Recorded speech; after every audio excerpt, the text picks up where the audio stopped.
Picture this: the wheels of the United States government grinding to a halt for over a month, leaving millions of Americans in limbo.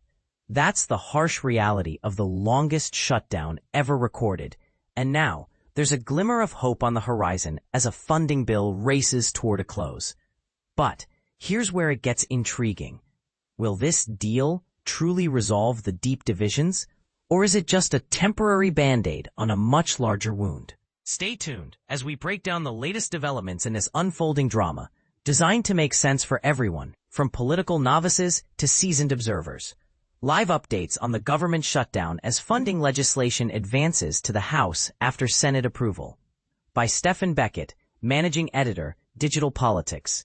https://www.cbsnews.com/Stephen Beckett serves as the Managing Editor for Politics at CBS News.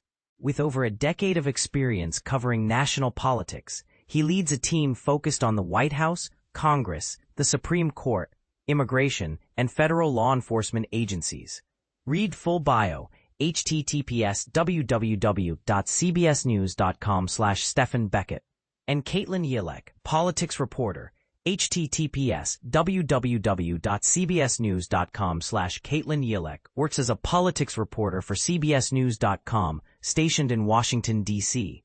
She has prior experience with the Washington Examiner and The Hill, and completed the 2022 Paul Miller Washington Reporting Fellowship through the National Press Foundation. Read full bio, https://www.cbsnews/team/Caitlin.Yelek. Last updated November 11, 2025, 4:20 p.m. EST, CBS News. Key highlights on Day 42 of the shutdown.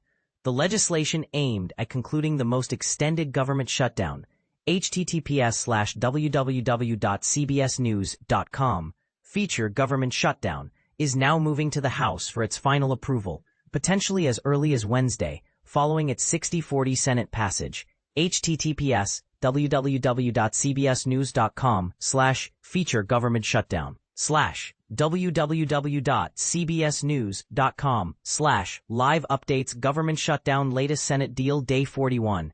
On Monday, this brings lawmakers one crucial step nearer to dissolving the deadlock. In a Monday address, Speaker Mike Johnson urged members to head back promptly, accounting for travel disruptions that have clogged airports nationwide. Both houses will remain adjourned on Tuesday in observance of Veterans Day. The proposed bill would sustain funding for the majority of federal agencies through January 30th, incorporating full-year appropriations for select governmental segments. House Republicans express optimism about its passage in the lower chamber. President Trump is anticipated to approve it, thereby concluding the shutdown. In response to a directive, https://www.cbsnews.com/Transportation Secretary Air Traffic Control Reduction. From the Federal Aviation Administration, airlines are set to cancel approximately 6% of flights at 40 major U.S. airports. https://www.cbsnews.com/news/flight cancellations capacity cuts government shutdown on Tuesday, up from the previous 4% reductions. 3:29 p.m. House Rules Committee set to review funding bill at 6:30 p.m. The House Rules Committee plans to begin considering the funding bill at 6:30 p.m. ET. As confirmed by a spokesperson, this committee serves as the ultimate checkpoint for most bills before they reach the full House floor for debate and voting. 1:55 p.m. Democratic Rep-elect Adelita Grijalva poised for swearing in upon House reconvening. Wednesday, Democrat Adelita Grijalva is scheduled to take her oath as a congresswoman on Wednesday when the House resumes sessions, nearly 7 weeks after securing victory in Arizona's special election. During a Monday evening CNN interview, https://www.cnn.com/politics/video/House Speaker Mike Johnson indicated that Grijalva's swearing-in will occur right after the House convenes and prior to any votes on the government reopening funding bill. The House anticipates commencing votes on the package around 4 p.m. Wednesday. It feels surreal after waiting 7 weeks, Grijalva shared on Monday via X, https://x.com/status, gov/198027239542943, expressing disappointment that her inaugural vote will address a measure she believes fails to address affordable health care for everyday Americans. Dive deeper here, https://adelita4az/198027239542943 S20 www.cbsnews.com/Adelita Grijalva, swearing in House Arizona Democrat. 12:33 p.m. Duffy indicates air traffic controllers could receive 70% back pay within 48 hours. Post-shutdown, Transportation Secretary Sean Duffy stated that air traffic controllers affected by the pay freeze during the shutdown could see partial reimbursement swiftly after normal operations resume. Under this government reopening plan, I anticipate our controllers receiving payment within 48 hours of reopening, specifically about 70% of what they're owed, which would be a substantial immediate payout, Duffy explained. This spares them from enduring another 2 weeks without funds. Federal regulations on post-shutdown reimbursements mandate that employees be compensated as soon as feasible following the end of the appropriations hiatus. Controllers are facing their second missed full paycheck today, 12:17 p.m.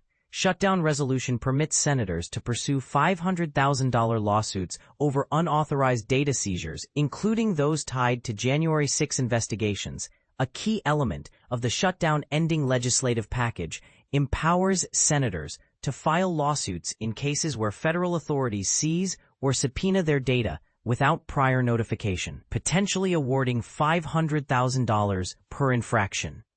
This provision, https://immo.media.gov/line17aconf.pdf, seems designed to enable Republican senators to challenge actions taken by the Justice Department during Special Counsel Jack Smith's probe into President Trump's activities surrounding the 2020 election.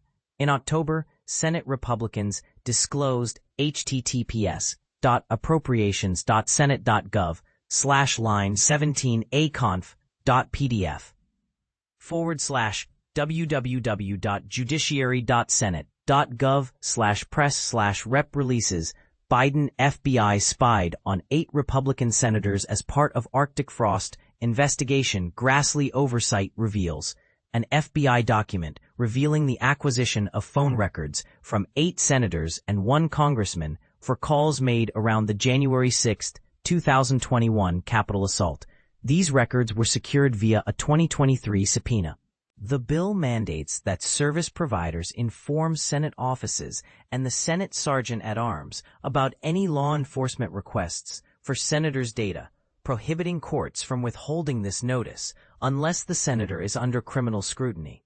Furthermore, it declares a senator whose personal Senate data or that of their office has been obtained, subpoenaed, searched, accessed, or revealed contrary to this section may initiate a lawsuit against the United States if the breach was perpetrated by a U.S. officer, employee, or agent of any federal department or agency. Senators would receive $500,000 for each notification rule violation, with the government barred from claiming certain immunities in defense.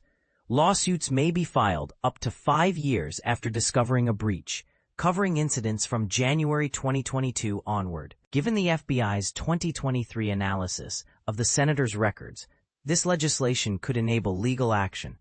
And this is the part most people miss. Does giving lawmakers such sweeping protections against government investigations strike the right balance between security and privacy, or does it risk hampering accountability for serious crimes? It's a contentious point that could divide opinions sharply. Explore more details here. https://website www.cbsnews.com/www.governmentshutdown-senate lawsuits 500K January 6. Overall, the bill provides $3.5 billion for the operations of both the House and Senate through September 2026, with $2 billion earmarked for the House and $1.5 billion for the Senate.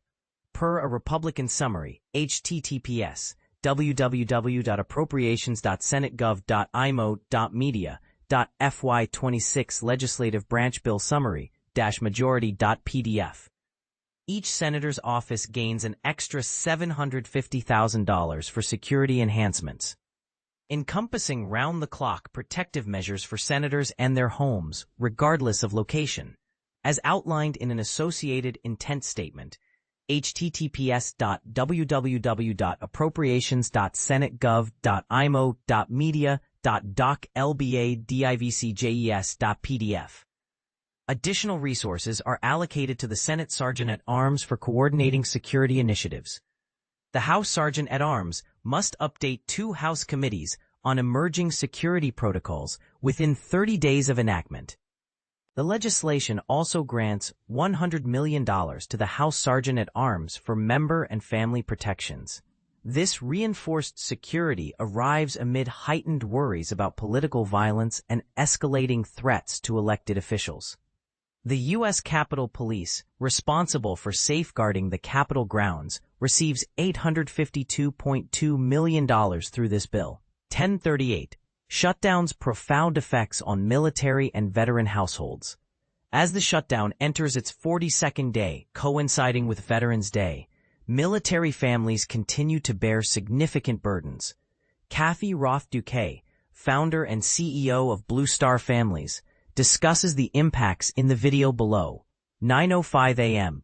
Air traffic controllers facing second missed paycheck. Tuesday marks the second complete paycheck that air traffic controllers will forego. It's heartbreaking when your kids inquire about family outings or activities like dance classes or sports, and you can't afford them due to the shortfall, shared Joe Segreto with CBS News. Over a month's worth of unpaid work has increased absences in an already overworked staff, with at least 18 sites reporting personnel shortages by Monday evening. Once the shutdown concludes, back pay, expediasnews.com/news/federal workers back pay, government shutdown, will be issued, as per federal guidelines requiring disbursement at the earliest opportunity after appropriations resume, independent of regular pay schedules. 9 a.m. Fetterman notes, Democratic supporters of shutdown end recognized this cannot continue. Senator John Fetterman, one of 3 Democrats who repeatedly sided with Republicans to terminate the shutdown, believes the additional 7 Democrats backing the ultimate agreement acknowledged that this must stop. I've consistently been among the minority voting against government closures from the outset, deeming it fundamentally incorrect. Fetterman remarked on CBS Mornings during a Monday recorded interview. He elaborated that he felt a collective consensus within the caucus led to securing 8 total votes to break the tie, needing just 5 more, and precisely that unfolded last evening. Fetterman explained his departure from party ranks on the shutdown by stating, "We must collaborate with Republicans, given America's placement of us in the minority. Both priorities hold. I advocate for reduced Obamacare costs, yet I firmly believe government should never be leveraged as leverage. Regardless of party affiliation, it's perpetually unjust," he asserted.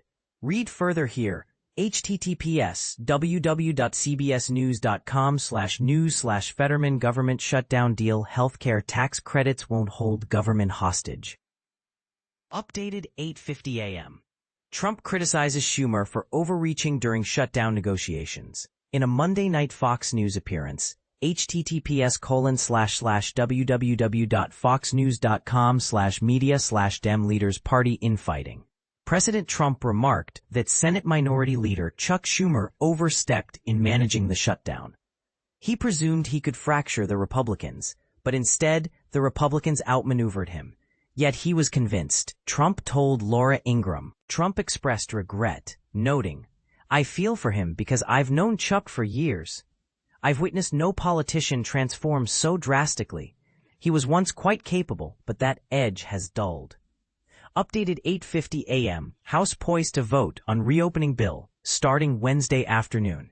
House Majority Whip Tom Emmer informed members that the House may begin deliberations on the Senate-approved shutdown-ending measure as soon as 4 p.m. Wednesday. Expect multiple rounds of voting. Upon passage, it heads to President Trump's signature. the House has been inactive since September 19th.